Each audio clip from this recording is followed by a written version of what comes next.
Hello all of you, welcome back to my channel. मैं आज आप लोगों के लिए लेकर आ चुकी हूँ एक कलेक्टिव रीडिंग जिसका टॉपिक रहने वाला है कि आप दोनों के बीच आगे क्या होने वाला है। यानी आप और आपके पर्सन जो हैं, आप दोनों के बीच आगे क्या होगा, आप दोनों के कनेक्शन में आगे क्या होगा, हम ये जानेंगे। और ये रीडिंग जनरल है, कलेक्टिव है।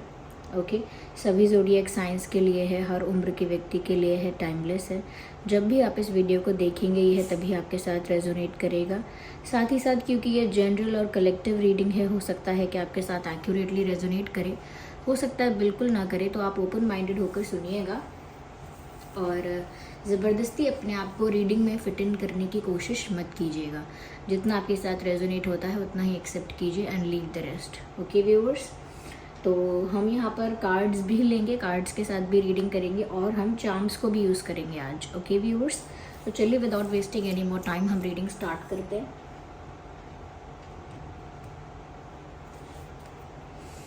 और देखते हैं यहाँ पे कि आप दोनों के बीच आगे क्या होने वाला है। Okay,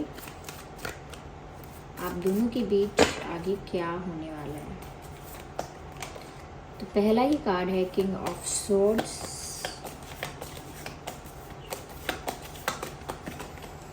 magician, interesting. काफ़ी सारे कार्ड्स हैं ये एक साथ।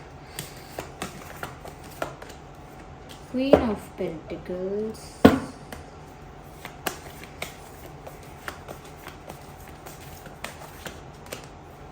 Three of pentacles, four of pentacles. Okay, तो पहले ये कुछ कार्ड्स हम कंसिडर करते हैं। देखिए यहाँ पर पेंटिकल्स भी हैं, लेकिन क्योंकि यहाँ मैजिशियन का कार्ड भी आया है, मैं कहूँगी यहाँ पर कि रीडिंग सभी ज़ोडिएक साइंस के लिए है। जो भी आपका या आपके पर्सन पार्टनर का ज़ोडिएक साइन है वो यहाँ पर हो सकता है। तो ऐसा नहीं है कि ये किसी एक या दो के लिए ही है किसी एक ज़ोडिएक साइन के लिए नहीं है। तो मैंने पहले भी कहा था और यहाँ पर सारे ज़ोडिएक साइंस दिख भी रहे हैं। ओके व्यूअर्स, क्योंकि यहाँ मैजिशियन का कार्ड आया है, 3 and 4 of Pentacles, Queen of Pentacles, again we have a lot of Pentacles, Magician and Sword, King of Sword। सबसे पहले व्यूअर्स यहाँ पर ऐसा नज़र आता है कि आगे आप दोनों के बीच मुझे लगता है कि लोगों का इन्वॉल्वमेंट बढ़ जाएगा। सबसे पहली चीज़ तो ये कि अगर किसी थर्ड पार्टी का या कुछ लोगों का इन्वॉल्वमेंट है तो वो आप लोगों के बीच बढ़ने वाला है। वो नेगेटिव वे में भी बढ़ सकता है फॉर सम पीपल और पॉजिटिव वे में भी बढ़ सकता है, लेकिन लोग ज़्यादा इन्वॉल्व होने वाले हैं आप लोगों के कनेक्शन में, आप दोनों की लाइफ में, आप दोनों के रिश्ते में ज़्यादा लोगों का इन्वॉल्वमेंट होने वाला है। अब वो पॉजिटिव नेगेटिव इस तरह से हो सकता है कि ये इन्वॉल्वमेंट और इंटरफेरेंस थर्ड पार्टी का हो सकता है, जो कि प्रॉब्लम्स भी क्रिएट करे, ऑब्स्टेकल्स भी क्रिएट करे, या चैलेंजेस क्रिएट करे और कहीं ना कहीं सिचुएशन को टफ बना दे। लेकिन ये जो इन्वॉल्वमेंट है ये पॉजिटिव इस तरह से भी हो सकता है कि हो सकता है कि कोई अपनी फैमिली को बता रहा है। ओके, कोई अपने फ्रेंड्स को बता रहा है अपने प्यार के बारे में, अपने डिसीजन के बारे में, या अपनी फैमिली को, सिबलिंग्स को, किसी रिलेटिव्स को, किसी क्लोज पर्सन को बता रहा है कि मैं इनसे प्यार करता हूँ या मैं इनसे प्यार करती हूँ, मैं इनसे शादी करना चाहता हूँ या चाहती हूँ। तो यानी अपने प्यार के बारे में, अपनी इमोशंस और फीलिंग्स के बारे में अपने फैमिली में किसी को बताना या कुछ लोगों को बताना, जिससे कि एक पॉजिटिव वे में लोगों को शेयर करना। ओके, खुश होकर शेयर करना। तो ये दो तरह से हो सकता है, लेकिन यहाँ पर बाहर के लोगों का इन्वॉल्वमेंट है और ये इन्वॉल्वमेंट आगे जाके बढ़ता हुआ दिख रहा है। अगर अभी नहीं है तो आगे जाके लोगों का इन्वॉल्वमेंट होने वाला है, लोगों को ज़्यादा पता होगा आप दोनों के बारे में, आप दोनों की स्टोरी के बारे में। ओके, और ज़रूरी नहीं है फैमिली मेम्बर्स ही हैं, ये फ्रेंड्स भी हो सकते हैं। ओके, तो लोग जानते होंगे और आगे जाके आप लोगों के सिचुएशन में ज़्यादा इन्वॉल्व होंगे। मुझे ऐसा लगता है कहीं ना कहीं आपके पर्सन की दिल में आगे जाके आपके लिए पॉजिटिवनेस बढ़ जाएगी। मुझे ऐसा लग रहा है ज़्यादा पॉजिटिव ये हो जाएंगे आगे जाके आपके लिए, और कहीं ना कहीं वो ऐसा ही सोचते रहेंगे, कोई आपको उनसे दूर ना कर दे, कोई आपको उनसे छीन न ले, या कोई आपसे उनको कोई आपको उनसे चुरा के ना ले जाए, या कोई कहीं आपको अपना ना बना ले, कोई आपको इम्प्रेस करके अपना ना बना ले, या कोई आपको कन्विंस ना कर ले, या कोई आपको गलत इन्फ्लुएंस ना कर दे, रॉन्ग इन्फ्लुएंस ना कर दे। तो कहीं ना कहीं उनके मन में ये हलचल बनी रहेगी आने वाले समय में कि आप उनसे दूर ना हो जाओ किसी भी रीज़न से, या कोई और आपके करीब ना आ जाए, किसी और के क्लोज आप ना हो जाओ। ये बात उनके दिमाग में बनी रहेगी, ऐसा लगता है। यस, ऐसा भी लगता है व्यूअर्स कि वो पॉजेसिव फील काफ़ी करेंगे और काफ़ी प्रोटेक्टिव भी फील करेंगे। उनको लगेगा कि आप सिर्फ उनके हो और आप पर कोई और नज़र न डाले, आप सिर्फ उनके हो, कोई और ज़्यादा आपके करीब आने की कोशिश ना करे, ज़्यादा आपके साथ फ्रैंक, ज़्यादा ओपन और ज़्यादा क्लोज होने की कोशिश ना करे आपसे, ऐसा वो ट्राई करेंगे। And they will protect you from negative people. ऐसा लगता है कि वो कोशिश करेंगे कि जो नेगेटिव लोग हैं या अगेंस्ट हैं जो लोग, या कहीं ना कहीं जो लोग क्रिटिसाइज़ करते हैं या जेलस हैं, ऐसे लोगों की नज़र ना लगे इस रिश्ते को, ऐसा सोचेंगे। तो काफ़ी ज़्यादा पॉजेसिव होने वाले हैं। हो सकता है शायद आगे जाके अगर आपकी क्लोजनेस किसी के साथ बढ़ती है, या कोई आपके न्यू फ्रेंड्स बनते हैं, या किसी और को ज़्यादा अटेंशन और टाइम आप देते हो, तो ये थोड़े जेलस भी होंगे उस बात से और आपको लेकर काफ़ी पॉजेसिव फील करेंगे। Let me have some water.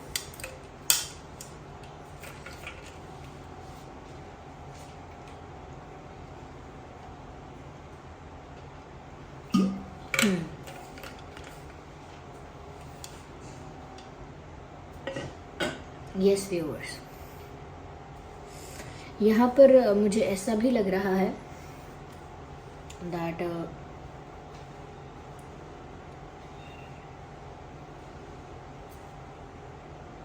मुझे ऐसा भी लगता है व्यूअर्स, यहाँ पर ये जो पर्सन है कहीं ना कहीं आगे जाके आपको स्टेबिलिटी ऑफर कर सकता है, because they are thinking about it. वो सोच तो रहे हैं इस बारे में कि उन्हें भविष्य में आपके साथ एक स्टेबल रिश्ता बना के रखना चाहिए, और उनको आपके साथ ही अपने फ्यूचर की स्टेबिलिटी नज़र आ रही है, या कहीं ना कहीं अब और ज़्यादा उन्हें प्यार में खोजबीन नहीं करनी है, या और ज़्यादा कंसिडर नहीं करना और ऑप्शंस को, या और लोगों से नहीं मिलना है। उनको ऐसा लगता है कि उन्हें जो चाहिए था उनको वो मिल गया है। Yes, so like they don't want to search any more for someone else, okay, they don't want to look for anyone else. किसी और को नहीं ढूंढना चाहते हैं और आपके साथ ही एक स्टेबल रिश्ता बना के रखना चाहते हैं। तो हो सकता है आगे जाके ये इंसान आपको कोई स्टेबल ऑफ़र दे, जैसे शादी कमिटमेंट का, या कुछ कुछ ऑफिशियल, कुछ परमानेंट, कुछ सॉलिड, ऐसा कोई ऑफ़र इनकी तरफ से आप एक्सपेक्ट कर सकते हैं। मुझे कहीं ना कहीं ऐसा लगता है व्यूअर्स कि ये जो इंसान है बहुत मेच्योरली सोच रहा है आपके बारे में, यानी कि सीरियसली सोच रहा है। हो सकता है इनके पहले भी गर्लफ्रेंड बॉयफ्रेंड ऐसा रहा हो, बट उन्होंने एंजॉय किया है उन चीज़ों को लाइफ का पार्ट समझ के, लेकिन उनके लिए कभी उन चीज़ों के लिए कभी बहुत सीरियसली नहीं सोचा है। But here I can see कि वो बहुत स्टेबिलिटी के बारे में, आपके बारे में सोच रहे हैं, बहुत मेच्योरली और बहुत सीरियसली आपके बारे में सोच रहे हैं। इससे पता लगता है कि आगे आने वाले समय में ये आपको कोई स्टेबल ऑफ़र देंगे। They think that you are a very wise women और वाइस मैन, ऐसा वो सोचते हैं कि आप एक वाइस महिला या पुरुष हैं यानी कि आप चीप नहीं हैं, वाइस हैं काफ़ी ज़्यादा, या बहुत ज़्यादा कह सकते हैं कि आपके अंदर स्थिरता है, पर्सन टू पर्सन जंप करने की आदत नहीं है। Okay, you have that patience, you have that stability in your behaviour, या इन योर पर्सनालिटी, तो आपकी पर्सनालिटी में, आपके व्यक्तित्व में वो स्थिरता है जिसको उन्होंने बहुत सराहा है, यानी अप्रिशिएट किया है और बहुत पसंद किया है। यहाँ पर मुझे ऐसा भी लगता है कि ये जो इंसान है ना व्यूअर्स, ऐसा प्रे करते हैं, या कह लीजिए मैनिफेस्ट करते हैं, या भगवान से, ईश्वर से, परमात्मा से यही बोलते हैं, मांगते हैं कि कैसे भी बस आप मेरी लाइफ में इस पर्सन को भेज दो। यानी कि वो भगवान से यही बातें करते हैं और यही मांगते हैं कि कुछ ऐसा मिरेकल हो जाए चाहे, या कुछ ऐसा जादू हो जाए कि बस आप उनके हो जाओ। तो कहीं ना कहीं वो मैनिफेस्ट आपको करते रहते हैं नोइंगली और अननोइंगली और इंटेंशनली और unintentionally. They are manifesting you, they are attracting you in their life. आगे जाकर ये और ज़्यादा आपको अपनी लाइफ में अट्रैक्ट करने की कोशिश कर रहे हैं, और ज़्यादा आपको अपनी लाइफ में मैनिफेस्ट करने की कोशिश कर रहे हैं। आपको अपना बनाने के लिए साम दाम दंड भेद अगर कुछ भी काम ना आए तो वो प्रेयर करने की कोशिश कर रहे हैं। ऐसा लगता है कि जैसे ये इंसान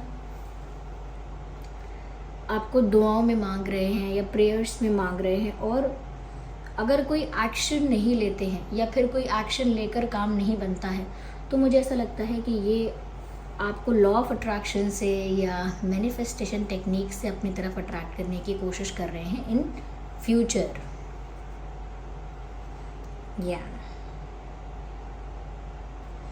यहाँ मुझे ऐसा भी लगता है व्यूअर्स, ये इंसान थोड़े प्रैक्टिकल हैं लाइफ में, बहुत ज़्यादा इमोशनल इंसान नहीं है, क्योंकि यहाँ अभी मुझे कप्स का या ऐसा कोई कार्ड ज़्यादा दिखा नहीं है, पर फिर भी मैं कहूँगी स्टेबिलिटी है यहाँ पर आपको लेकर। स्टेबिलिटी के बारे में सोच रहे हैं, पॉजिटिव हैं आपको लेकर, ये भी दिख रहा है। लेकिन स्टिल आई वुड से कि नेचर वाइज या पर्सनालिटी वाइज ये इंसान जो है वो थोड़े प्रैक्टिकल है लाइफ में, थोड़े रैशनल है लाइफ में। बहुत ज़्यादा दिल से सोचना या बहुत ज़्यादा इमोशनल होके सोचना ऐसा नहीं करते हैं।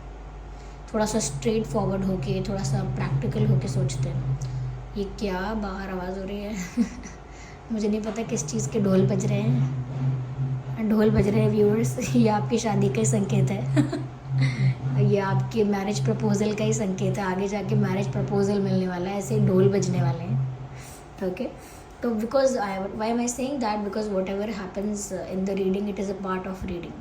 तो it is a sign viewers कि सच में यहाँ पर आगे जाके ये इंसान आपको स्टेबिलिटी ऑफर कर सकता है। लेकिन मैं कहती हूँ ना, ये बात बोल रही हूँ कि ये इंसान वैसे काफ़ी प्रैक्टिकल है, इसीलिए बहुत ज़्यादा रोमांटिक चीज़ों के बारे में ना सोचकर स्टेबिलिटी के बारे में आगे जाके सोचेंगे। या फिर हम कह सकते हैं आगे जाके ज़्यादा स्टेबिलिटी और मैच्योरिटी से सोचने वाले हैं। अभी चाहें थोड़ा सा ये एक ऐसे स्टेट ऑफ माइंड में है जो थोड़ा सा फ्रेजाइल है। ओके, थोड़ा सा इमेच्योर है। इमेच्योर नहीं कहना चाहिए, इमेच्योर थोड़ा एक्सट्रीम साउंड करता है अभी वो एक ऐसे स्टेट ऑफ माइंड में है जो थोड़ा लाइट है। ओके, लाइट है, ज़्यादा सीरियस नहीं है, ज़्यादा इंटेंस नहीं है। बट लेटर इन फ्यूचर ऐसा लगता है मेच्योरिटी ज़्यादा होगी, सेंसिबिलिटी ज़्यादा होगी, आपको लेकर सीरियसनेस भी ज़्यादा होगी, और कहीं ना कहीं वो जिस तरह से आपको अपनी लाइफ में मैनिफेस्ट करना चाहेंगे, प्राप्त करना चाहेंगे, उस इंटेंशन में भी बहुत सीरियसनेस होगी। ओके, यहाँ पर मुझे ऐसा लगता है व्यूअर्स कि in future this person will confess you और will convey something to you. They will confess you something. देखा, फिर से ढोल बजने लगे मुझे नहीं पता ये कहाँ बज रहे हैं, लेकिन अब देखिए ना, शादियों का मौसम है, अब आसपास कहीं ना कहीं किसी न किसी के यहाँ कोई ना कोई फंक्शन होता ही रहता है। तो जस्ट एंजॉय इट और बेयर विद इट। झेल लीजिए या एंजॉय कर लीजिए, इट्स अप टू यू। वो अपनी लाइफ को लेकर, अपने इमोशंस को लेकर कुछ क्लैरिटी दे सकते हैं, कुछ रिवील कर सकते हैं अपनी लाइफ के बारे में, अपनी पर्सनल लाइफ के बारे में, या उनकी लाइफ सिचुएशंस के बारे में। अगर कुछ ऐसा है जो हिडन है तो वो सब चीज़ें वो आपको रिवील कर सकते हैं, कन्फेस कर सकते हैं। कुछ अगर आपको कन्फ्यूजन है, क्वेश्चन है, तो क्लैरिटी दे सकते हैं। लेकिन कुछ रिवील करने वाले हैं, कुछ ऐसा आपको बताएंगे, कुछ ऐसा आपको सुनने को मिलेगा जो आपको पता नहीं था, जिससे आप अनअवेयर थे। तो कुछ ऐसी इन्फॉर्मेशन, चाहे वो प्यार का कन्फेशन हो, प्यार का प्रपोजल हो, या फिर किसी बात को लेकर कोई जस्टिफिकेशन देना हो, कोई एक्सप्लेनेशन देना हो, अपने प्रेजेंट हिस्ट्री, पास्ट के बारे में कुछ बताना हो, कुछ एक्सप्लेन करना हो, अपनी लाइफ सिचुएशंस के बारे में कुछ रिवील करना हो, अपने बारे में कुछ रिवील करना हो, तो आई थिंक इन फ्यूचर वो आपको काफ़ी सारी क्लैरिटी देने वाले हैं। वो भी स्ट्रेट फॉरवर्ड होके, ये नहीं कि मैनिपुलेट करने के लिए या बस आपको कन्विंस करने के लिए जितना बताना है उतना बताया, ऐसा नहीं। जो सच है वो आपको बताने वाले हैं, because they want you completely, क्योंकि वो आपको सच में पूरी तरह अपने जीवन में चाहते हैं। तो झूठ बोल बोल के या नाप तोल तोल के सच बताने से उनको पता है कोई फ़ायदा नहीं है, इसीलिए बहुत मेच्योरली वो सारा सच बताएंगे, चाहे वो थोड़ा सा आपको ऐसा लगे कि अच्छा ये बात भी है ये बात भी है, ये काम भी आपने किया हुआ है, या ऐसा भी आपने सोचा था, ऐसा कुछ भी हो सकता है। ठीक है, यहाँ पर मुझे ऐसा लगता है कि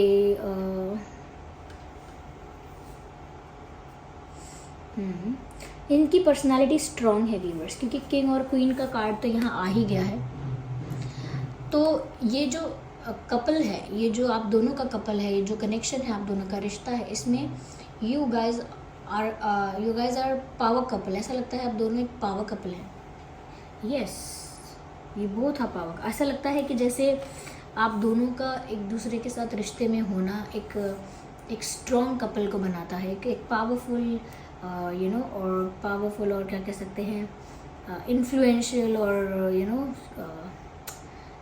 एडमायरेबल कपल है एक, क्योंकि एक किंग है और एक क्वीन है।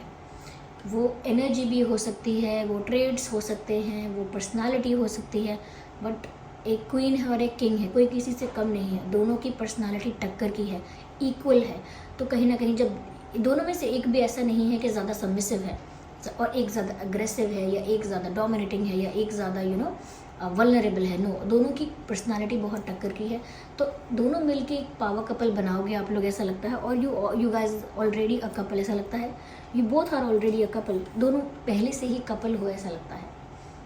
यानी कि डेस्टाइंड कपल हो, पहले से ही किस्मत में लिखा हुआ है कि ये दोनों मिलेंगे ही मिलेंगे, रिश्ता बनेगा ही बनेगा। हाँ,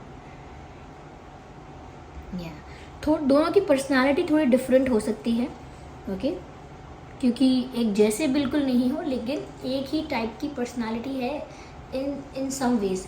यानी 50% ऐसा रहेगा कि आप दोनों टक्कर के हो, एक जैसे ही हो, लेकिन 50% ऐसा लगेगा कि लेकिन दोनों के व्यवहार में, बिहेवियर में बहुत अंतर है। तो यस, ये चीज़ें लग सकती हैं। ओके, नंबर 4, 14, 24 इम्पॉर्टेंट है, 3, 13, 23 इम्पॉर्टेंट है, ओके, एंड 8, 18, 28 इम्पॉर्टेंट है, 1, 11, 21, 31 इम्पॉर्टेंट है, ओके, 2, 12, 22 इम्पॉर्टेंट है, 2, 12, 22, 9, 19, 29, 9, 19, 29। ये कुछ नंबर्स हैं या डेट्स हो सकते हैं जो आपके लिए रेलेवेंट हो सकते हैं, आपके सिचुएशन में रेलेवेंट हो सकते हैं। आइए हम कुछ चार्म्स लेते हैं और देखते हैं आगे आप दोनों के बीच और क्या हो सकता है।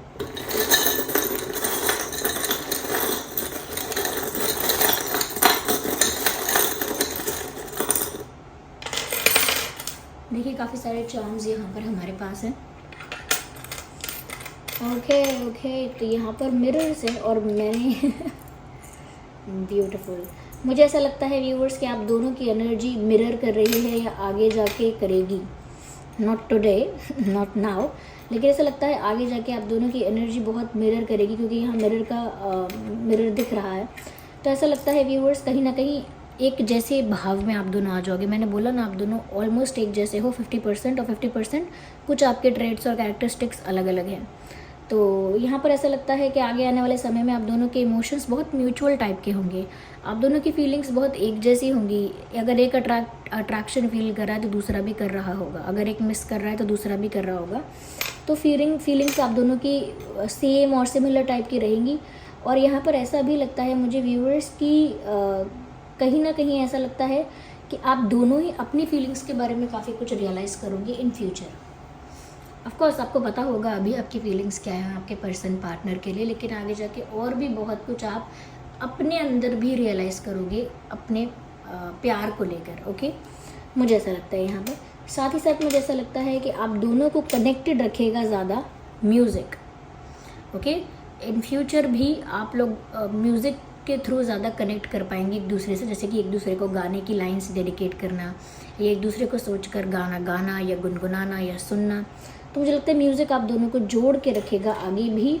ओके, और व्यूअर्स आप दोनों का एक होना, अगर आप दोनों में से किसी का सपना था तो ये सपना पूरा होने वाला, ड्रीम है यहाँ पे, तो ये सपना ज़रूर पूरा होने वाला है। आप दोनों में से जिसका भी सपना था, कहीं ना कहीं आगे जाके वो आपको अपनी फैमिली का मेंबर बनाना चाहेंगे, या आपको अपनी फैमिली मानेंगे, या आपके साथ एक फैमिली क्रिएट करना चाहेंगे। ऐसा भी मुझे यहाँ पर नज़र आ रहा है। एंड विक्ट्री है यहाँ पे व्यूअर्स, एक जीत मुझे नज़र आ रही है यहाँ पे। विक्ट्री है और फ्रीडम भी है। There is victory, there is freedom, आज़ादी भी है और आज़ादी में जीत का जश्न भी है। तो कहीं ना कहीं आप लोगों के प्यार की, या कहीं ना कहीं पेशेंस की, आप लोगों के या कह सकते हैं डेडिकेशन की परीक्षा जो है वो जितनी हुई है, उसके बाद आप लोगों की जीत होगी। ओके, मुझे ऐसा लगता है यहाँ पे, क्योंकि मैनिफेस्टेशन जो है वो पूरा होता हुआ दिख रहा है। तो जीत आप लोगों की होगी। और साथ ही साथ व्यूअर्स, अगर आप या आपके पर्सन दोनों भी कहीं भी अगर स्टक थे तो फ्री फील करोगे।